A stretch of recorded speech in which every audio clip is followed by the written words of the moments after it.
Right now, most of the world's attention on natural disasters is fixed on Hawaii, where a hurricane warning covers the entire Big Island. Governor Josh Green has declared a state of emergency, and Kilauea just finished nearly 10 hours of lava fountaining days before that storm even arrived. It is a telegenic English language, easy to follow story, and days ago, on August the 10th, a much larger disaster struck a country most Western newsrooms have already moved past. And the actual bill for it just became clear. A 7.4 magnitude earthquake tore through Western Colombia.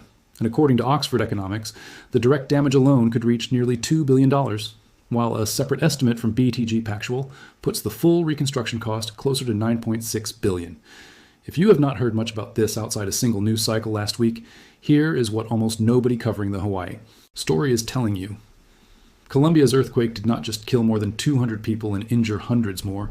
It has now collided with a brand new president's economic plan, a national budget already running one of the widest deficits in the region, and a political scandal involving a rejected international aid offer most people outside Colombia have never heard about.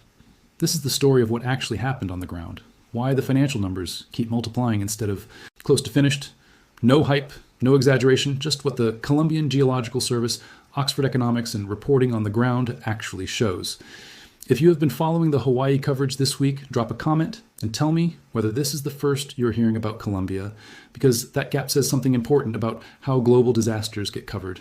I read every one of these. If you want grounded coverage of stories other outlets move past too quickly, subscribe. It is free. And a like helps this reach people who need the full picture. Let us go for 5,000 likes on this one. Thank you. Now let us get into it. To understand why this earthquake caused damage across such an unusually wide area, you first need to understand what made it physically different from a typical shallow quake. Colombia sits directly above the boundary where the Nazca Oceanic Plate is, being forced underneath the South American continental plate, a subduction zone that makes the western part of the country one of the most seismically active regions in South America. Most earthquakes that cause catastrophic, concentrated damage happen at shallow depths close to the surface where the shaking is intense, but tends to stay confined to a relatively narrow radius around the epicenter.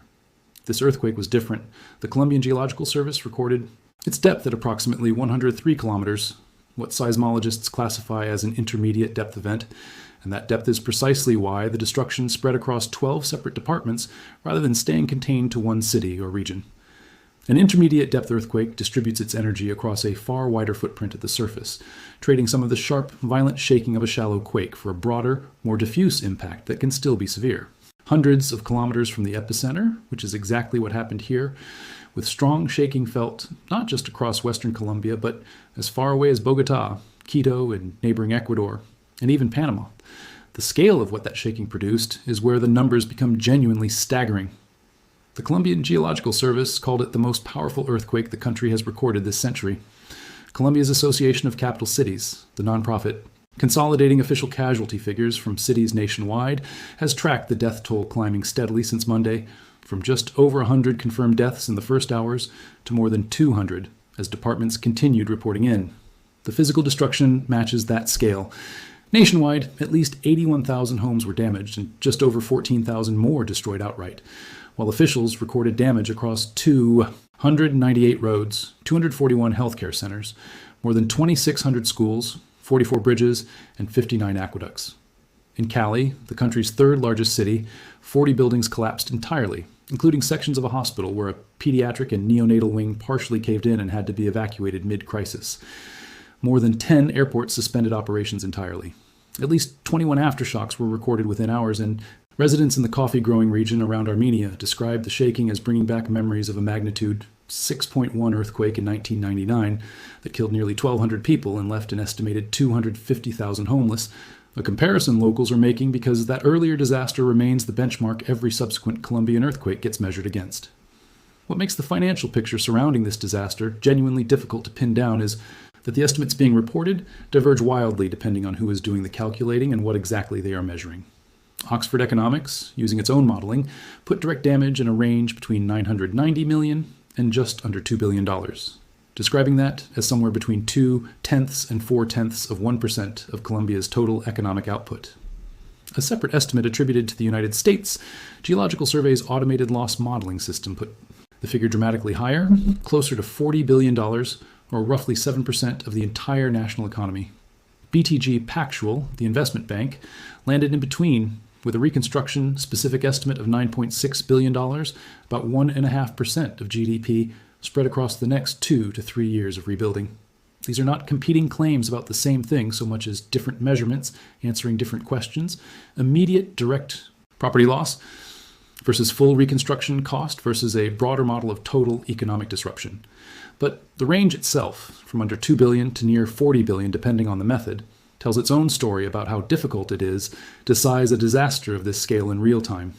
This earthquake also landed at the worst possible moment for Colombia's new government, and that timing is essential to understanding why the fiscal fallout matters, as much as the physical damage.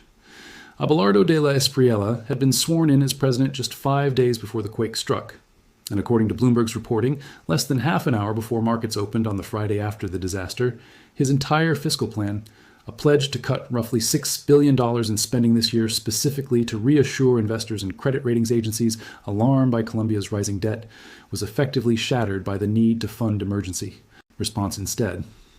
Oxford Economics had projected Colombia's fiscal deficit at 7.1% of GDP for this year, even before the earthquake, among the widest in the region. The firm now expects to revise that figure upward as reconstruction spending grows.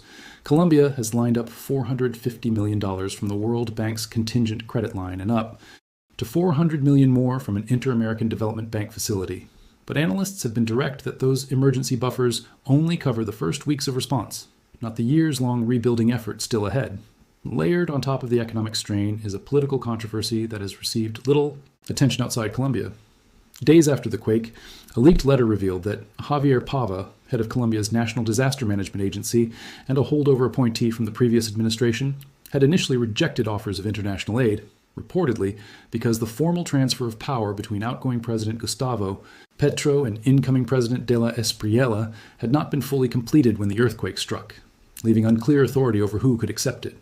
Pava was removed from his post within a day and could face a criminal investigation, a detail that speaks directly to how a chaotic transition of power collided with the emergency response in the disaster's earliest, most critical hours, when speed matters most for search and rescue. There's also a genuinely important layer of uncertainty here, worth stating honestly, rather than smoothed over for a cleaner narrative. 2 days after the quake, Colombia's president told reporters that roughly 195 people remained officially unaccounted for, while crowdsourced. Tracking platforms, where relatives post names of people they cannot reach, listed a figure closer to 4,000. That civilian number almost certainly contains duplicate and unverified entries, but the sheer size of it captures how badly the earthquake scrambled communication infrastructure across the affected region.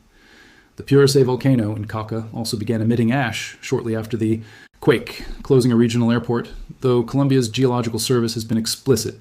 The volcanic activity is unrelated to the earthquake, rather than a secondary triggered event, a distinction worth stating given how easily the two could be conflated. Behind every one of these numbers is a version of daily life that has been upended in ways a headline cannot fully capture. It is a mother in Cali who took the stairs down 7 flights with her child in her arms and has spent the days since packing bags to stay with relatives, worried about the aftershocks officials say remain possible. It is families in Armenia's coffee-growing communities, checking on elderly relatives who lived through 1999 and are now watching collapsed. Buildings and displaced neighbors unfold a second time in their lifetimes. It is volunteers with organizations like World Central Kitchen who described their first challenge on the ground not as finding food, but finding a structure stable enough to safely cook it in. So what does all of this actually mean for you, whether you follow Latin American news closely or are hearing most of these details for the first time here? It means recognizing that the volume of coverage a disaster receives is not a reliable measure of its actual scale or consequences, and that a story competing for attention against a hurricane warning in an English-speaking U.S. state can still represent a larger humanitarian and financial event unfolding in parallel. If you want to help directly, organizations already active on the ground, including Direct Relief and World Central Kitchen, are accepting donations specifically earmarked for the earthquake response rather than general disaster relief funds, which tends to get resources to the affected departments faster. And if nothing else, this is a useful moment to notice how easily a $9.6 billion reconstruction bill in a country of 50 million people can move through the news cycle largely unnoticed simply because it happened somewhere else. The honest, grounded summary of this story is this: a 7.4 magnitude.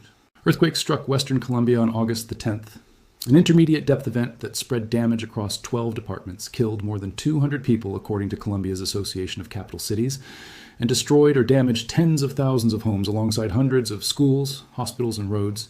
Economic estimates range enormously depending on methodology, from under $2 billion in direct damage, according to Oxford Economics, to as much as $40 billion in broader modeled losses, with BTG Pactual's reconstruction specific estimate landing near $9.6 billion spread across the next several years.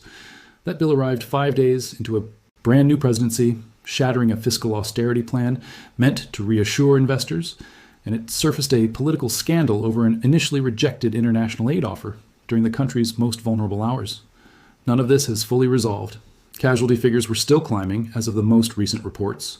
Missing persons counts remain contested, and the fiscal reckoning from this disaster is expected to play out over years, not weeks. We are going to keep tracking this story exactly the way we tracked it today, straight from the Colombian Geological Service, Oxford Economics, and reporters actually on the ground, not headlines that move on once a bigger story arrives. Subscribe so you do not miss how Colombia's reconstruction and fiscal picture develops in the months ahead, because based on everything in this video, this story has barely started. And leave that comment below. Tell me honestly whether this earthquake was already on your radar before this video, because that answer says more about how global news actually works than almost anything else here. 5,000 likes on this one. Let us go. See you in the next one.